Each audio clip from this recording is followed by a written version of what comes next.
Well, folks, we're here with Tom Elders from Seagate Roofing and Foundation Services. Services. Sir. I got to tell you, Tom, we've been talking, you and your son Scott talking about getting you involved, but it's now at a point where we've had emails where they want to see what they can do to help their basements, because it's unreal. Yeah, especially the last 1 to 2 weeks, the weather's been incredible in terms of the amount of moisture in the ground, and it's moving a lot of foundations, causing a lot of them to get wet. Well, I know our phones are kind of ringing off the hook right now. It makes it weird, because as crazy as the weather has been and everybody's having these problems, you can't get some of your equipment in because of the moisture problems getting the excavation part, and it makes it kind of tough, doesn't it? Yeah, some of the sites, depends on the job site itself. Like this one isn't too bad because we've got a driveway and we've got grass, but some of them where you don't have the height that this has. Right. And the things in place, it gets real tough. The mud just basically keeps us off some of the jobs. Well, this is actually a unique job that you're doing here, and we're actually going to be able to show 2 different processes here. You've actually had one wall that's completely gone. Yeah. One side of the house we're actually just waterproofing, an exterior waterproofing project. The other side of the house was actually a wall straightening job, and then we found out that there was no footer under the wall and we couldn't go any farther. We had to replace the wall. And a lot of that's happening, especially in the older homes and when you get this kind of weather too. Yeah, this weather, the ground's absorbed about as much moisture as it can, and as it absorbs that moisture, it expands and it pushes on the walls and causes water to come in, causes walls to move. This is a pretty good time to find out if you've got any problems. Well, we're going to go back now and get a little messy and see what they're doing and putting this wall back together. Well, Tom, like we were saying, this is actually 2 different separate jobs for you here, and this is where when all else fails, just put a new wall in, huh? Yeah, this one we really had no option because of the fact that there was no footer under this wall to begin with, and once the pressure of the house came off of the wall, it just started to move so much that there was no way to keep it in place. So at that point, we made the decision that it was time to replace it, which meant removing all of the debris, the excess wall, pouring new footers, which we've done, and now we're laying the new wall in. Well, most people, my house was built in 1926.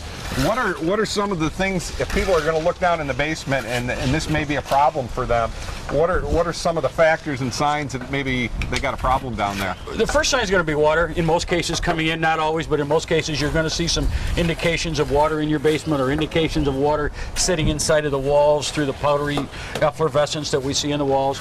But the big indication of this kind of problem is the movement of the wall itself. You're going to see it starting to buckle. Okay. And crack. But buckling is usually the first sign, and that wall will actually just start to move in about eye level in the basement is where you'll see it. And that's a good time to call a contractor and have them come in and do an evaluation of that wall. Because if you take care of it early, there's a lot of prevention available for this. If we can get in there before it goes too far, we can save most walls. It doesn't have to get to this extreme. The majority of walls, if we get in there soon enough, we're going to save. I've also had people tell me that if in your house, if your doors aren't closing right, that could maybe even be an indication that you got some problems. It's a very good indication, and we'll see it in doors and windows both. And what that is, that's a situation where it's really not the wall, it's actually the footers of the foundation are either cracked or moving, and you're getting undulation in your house. And that's an entirely different process. That's called a piering process, where we actually go in and lift the structures and level them back out. And we'll be seeing that here in a few weeks. That'll be another project we have coming up. Okay, what we're looking at, this is worst case scenario here. This is worst case scenario, yes. And very unique. On the other side of their house, they were in pretty good shape, so we were actually able to just do the waterproofing. Not as bad a shape over there, and it was a matter of eliminating the process of the water infiltrating the block and getting through into the foundation. Well, we're going to go over there and we're going to look at that right now. Well, Tom, with their wall was pretty good. It was better. It was a lot better than the other side, and it's an economic thing where this wall is structurally sound. It is moved a little bit, but it's not in real bad shape. But it was, as long as we can prevent it from getting any wetter than it was, and eliminate the water now, it should be fine.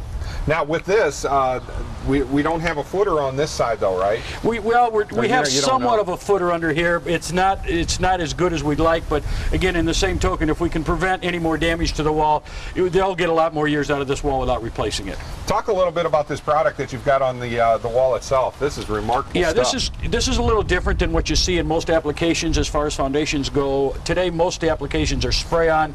They're an emulsion that is sprayed on a pretty thin coat. Okay. And basically what happens to foundation coatings is they evaporate, they gas off, and over a period of years, if you were to dig up your basement, you probably won't see any coatings on it. Wow. This process we use is it's similar to an elastomeric coating. Literally, when we put it on here, if you were to let it dry and peel it off, you could stretch it. It's almost like rubber. It's almost like liquid rubber we put on, and that prevents this from gassing off. If you get any movement in the ground or the wall, it protects that.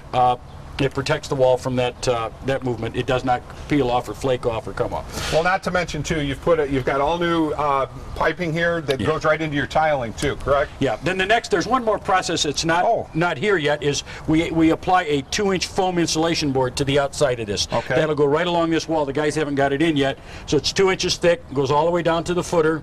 That goes on, and then we're going to backfill with stone up to about 12 to 18 inches at the top of the wall, or to the ground level. Then we put a fabric called geothermal fabric in that sets across the stone and prevents the dirt from filtering down. Then we put the topsoil back. And that's a big problem with a lot of the installations, where even some of the contractors, where they don't put enough stone in to make the tile do what it's supposed to do. Absolutely. The dirt gets down, plugs it up, or in many cases we dig these up, we'll only find the stone just a couple inches above the tile. Unreal. We backfill within 18 inches of the surface. Well, this is one of them jobs, I'll tell you. Well, Tom, this job, kind of give us a little bit of a timeline of what people will be expecting if they got to have something like this done. Okay, we'll start on the other side with the waterproofing side. That's a single wall like that's about a 2-day process. Dig it up, haul out the dirt, repair any cracks, coat it, put the insulation board on, backfill. It's about 2 days. A job like this where we get in, where we have to support the house, replace the wall, we're probably 5 days to 6 days, because there's a process of pouring footers, letting it set up, getting the wall in, then again we have to go back and coat this wall, put our drain tile in, put our foam board up, and then backfill. So this is a little longer process, about 5 to 6 days in a job like this. And people, you don't have to have all 4 of your sides done. Some people just have to only have one side done. I would say the majority of the work we do is 1 or 2 walls. Oh, okay. Once in a while we'll get into a whole house, but as a rule it's a problem. Sometimes it's a driveway side that's caused it. Sometimes it's a grading problem that's lasted for years. It's gone over, and so it's there's a variety of things that cause it. Well, we're going to be showing a little bit more about this, and you've got some other jobs that are going to be coming up. We're going to be showing that too. Not to mention maybe some roofing jobs. Yes, we have plenty of roofing jobs going on.